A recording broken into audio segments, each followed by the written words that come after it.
ஆண்டவர் மாத்தணும் நினைச்சிட்டாருன்னு வைங்களேன், அவர் தான் பிராமிஸ் பண்ணிட்டார்ல, அப்படி இல்லை. அவருக்கு வேதனை மிகுதியில அவர் மாறணும்னு நினைச்சிட்டாரு, விலகணும்னு நினைச்சிட்டாரு. ஹல்லேலூயா. மனதை இன்னைக்கு நம்ம எதுக்கு மேல எல்லாமோ வைக்கிறோம். இருதயம் எதற்காக எல்லாமோ தத்தளிக்கிறது.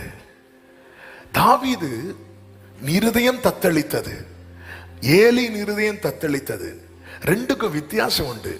ஏலிக்கு தத்தளித்தது எல்லாம் போனதுக்கு அப்புறம், தாவீதுக்கு தத்தளித்தது போய்விட கூடாது என்பதற்காக.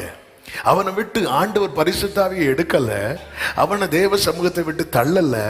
ஆனா இப்படியே நான் தொடர்ந்தா பரிசுத்த ஆவி என்னை விட்டு எடுத்துருவாரு, தேவ சமூகத்தை விட்டு என்ன தள்ளிடுவான்னு பயந்து அவன் ஜெபம் பண்ண ஆரம்பிச்சுட்டான். அவன் இருதயம் தத்தளிக்க ஆரம்பித்து விட்டது. ஆண்டவரே, உம்முடைய சமூகத்தை விட்டு என்னை தள்ளாமலும் உம்முடைய பரிசுத்த ஆவியை என்னை விட்டு எடுத்து போடாமலும் இரும். ஏன்னா தள்ளிட்டா. அப்படி தள்ளப்பட்டவனுடைய பரிதாபமான முடிவை பார்த்து வளர்ந்தவன். யாருடைய முடிவை தெரியுமா? சவுலுடைய முடிவை. ஒரு தேவ புள்ள புரிந்து கொள்ள வேண்டும்.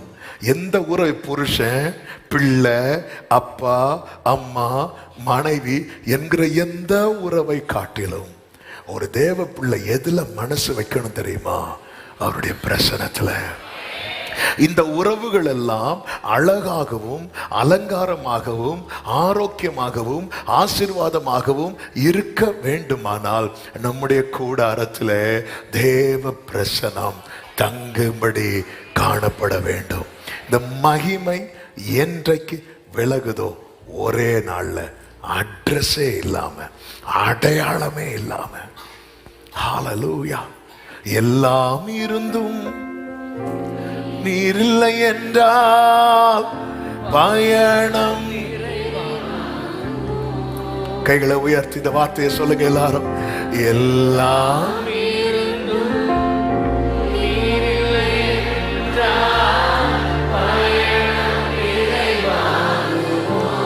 வானத்து மன்னாவும் காடையும் தண்ணீரும் திரளாய் புரண்டு.